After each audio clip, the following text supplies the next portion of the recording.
Have you ever entered Canyon Clash and felt completely lost about what to do? Maybe your alliance was stronger, but you still lost. Maybe your troops kept dying, your fuel disappeared, and you had no idea why. Well, today I'm going to show you the biggest Canyon Clash tips that most players don't know.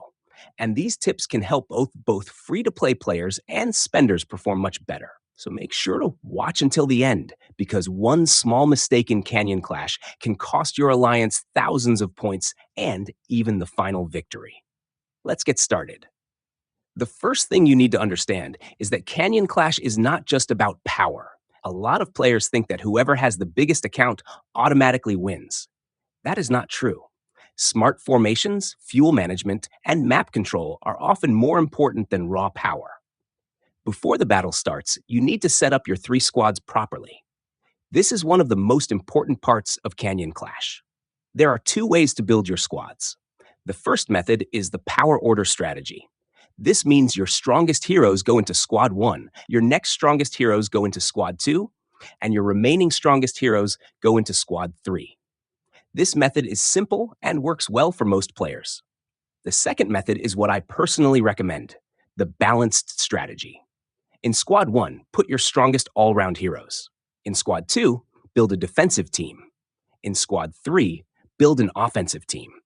This gives you more flexibility during the battle and allows you to react to different situations across the map.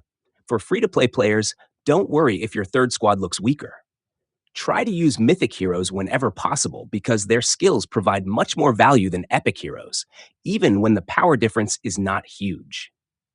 Now let's talk about a mistake that almost everyone makes. Many players spread their three marches across the map immediately when the battle starts. Don't do that. At the beginning, keep your marches relatively close together and secure important buildings first. Once your alliance gains control of key routes, then you can spread out and attack from multiple directions. The next tip is understanding how building captures actually work. Most players think the strongest alliance captures the building. Wrong. The alliance that defeats the final guard captures the building. Let me repeat that. The alliance that kills the last guard gets the building. This means timing is incredibly important. Sometimes a weaker alliance can steal an important building simply because they landed the final hit on the last guard. Always watch the guard count and time your march correctly. Now let's talk about fuel, because fuel management wins games. Every movement costs fuel. Every revival costs fuel. And if you run out of fuel, you become almost useless for the rest of the match. Small buildings generate fuel. Large buildings generate even more fuel. Special fuel buildings are extremely valuable because they provide huge fuel bonuses and can completely change the battle. If you are low on fuel, stop making unnecessary movements. Instead of constantly moving troops around the map, focus on defending nearby buildings and conserving resources. Smart players don't waste fuel. They spend it where it matters. Another important thing to know is that troop buffs and pet buffs work inside Canyon Clash.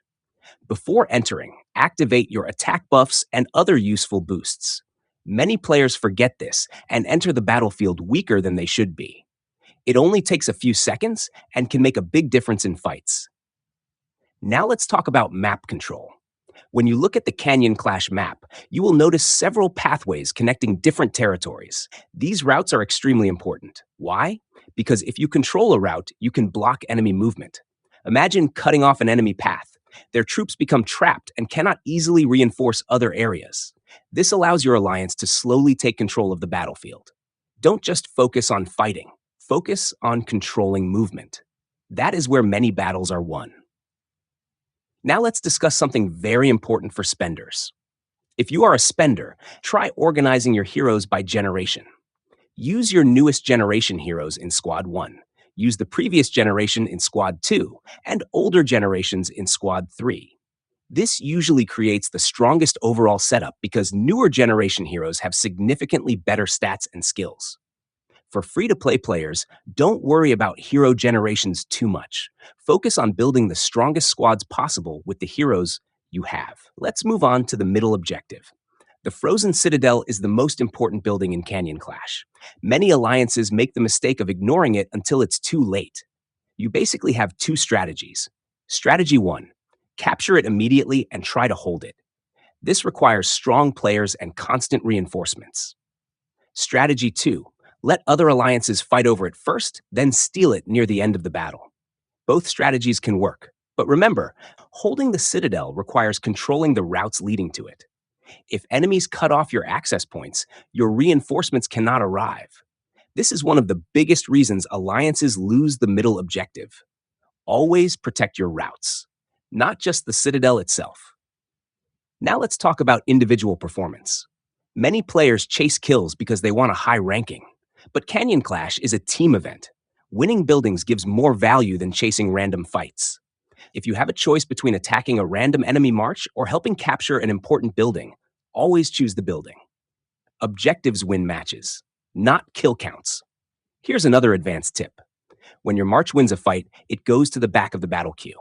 Because of this, having more active players in a building is often better than having one extremely strong player.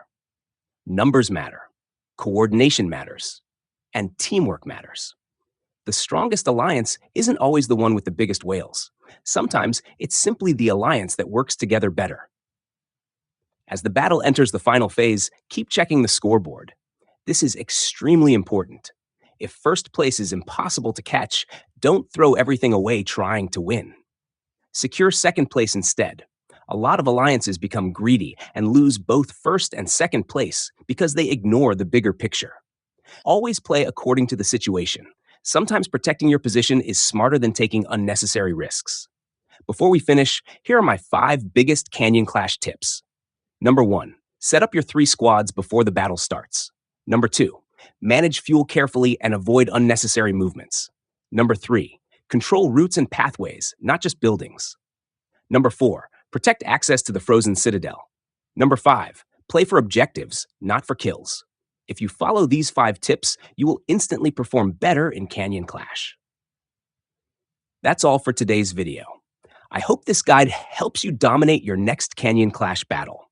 If you learned something new, don't forget to hit the like button, subscribe to the channel, and turn on notifications because I post Whiteout survival guides regularly to help you grow faster and become stronger. Thank you for watching, and I'll see you in the next video.